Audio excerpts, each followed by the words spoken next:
You ever sit there knowing exactly what you should be doing and still do absolutely nothing? You set your goals, you make the plans, you might even feel that burst of motivation that gets you off the couch and get started. And then nothing changes. So here's the truth. Laziness is not your problem. Your system is broken. But what if I told you that tiny changes, not motivation, are what actually lead to massive results? In the next few minutes, I'm going to show you exactly how to break free from the cycle of procrastination and start getting things done. Let's get into it. Section 1, why big dreams feel like brick walls. You ever set a goal so big that just thinking about it makes you tired? It's like standing at the base of a giant brick wall, too high to climb and too solid to break through. And that feeling, the paralysis before you even start, that's not laziness. That's your brain getting overwhelmed. And there's actually science behind this. In psychology, it's called cognitive load theory. When a task feels too complex, your brain registers it as a threat and goes into avoidance mode. So what's the fix? Stop staring at the whole wall. Just lay one brick. Stop thinking of the future outcome. Just start. So that leads me to the first rule, the ridiculously small first step rule. If you want to get fit, you don't start with a gym membership. Start with one push-up. You want to write a book? Don't aim for a chapter. Write one sentence. You want to wake up earlier? Don't set your alarm straight to 5 a.m. Start by waking up 10 minutes earlier. Look, if you've been waking up at noon every day, setting your alarm for 5 a.m. isn't discipline. It's just an elaborate way to hit snooze 17 times. The goal isn't perfection.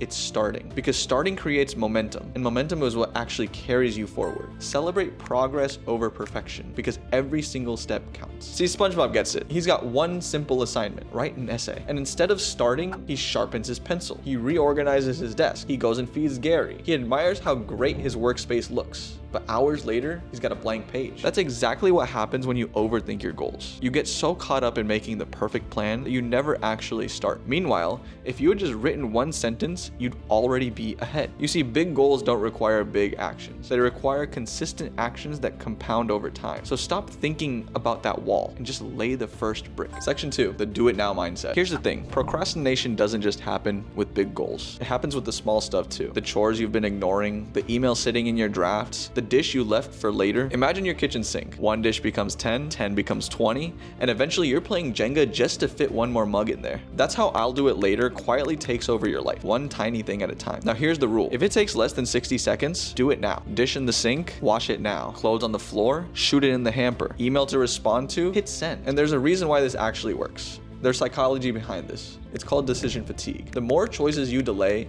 the harder it becomes to make any decision. Every time you tell yourself, I'll handle it later, you're adding weight to a mental load you're already carrying. But when you flip the switch, when you start handling the small things immediately, something shifts. Your mind stops avoiding work and starts finishing it. Small wins build momentum, and that momentum starts bleeding into everything else. So here's what I want you to do from this section. Anytime you see a task that takes less than a minute, do it immediately. No debate, no I'll get to it later, just do it. Section 3, celebrate the wins along the way. Here's a trap a lot of ambitious people fall into. I'll be happy when I hit my goal. And the problem, if you never celebrate along the way, your brain learns that effort equals suffering. And that's how you burn out before you even get there. And here's something even harder to hear. You also run the risk of reaching that finish line and feeling empty. You hit the goal you worked for, and instead of joy, you're already asking yourself, okay, what's next? Take AJ Brown and Jalen Hurts after winning the Super Bowl. Hurts said he was still processing it, still hadn't fully let it land. And AJ Brown realized what he actually loved wasn't the trophy, it was the battle, beating his cornerback on every route, on every drive, in every game. And that's the thing, the destination wasn't the point, the journey was. Even video games have this figured out. Mario gets a ding for grabbing a single coin. You get that sound whenever a Pokemon levels up. So when you accomplish something towards your goal,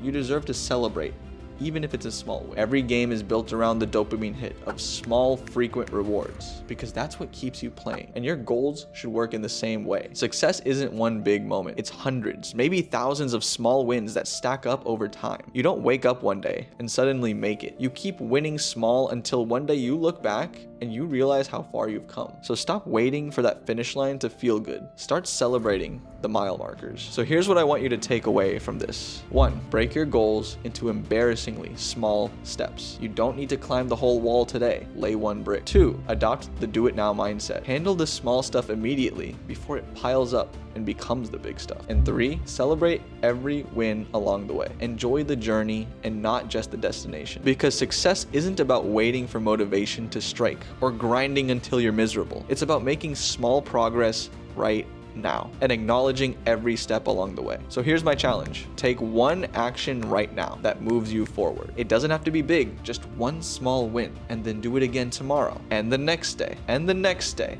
And the next day. And the next day. And before you know it, you're not ambitious but lazy anymore. You're just winning.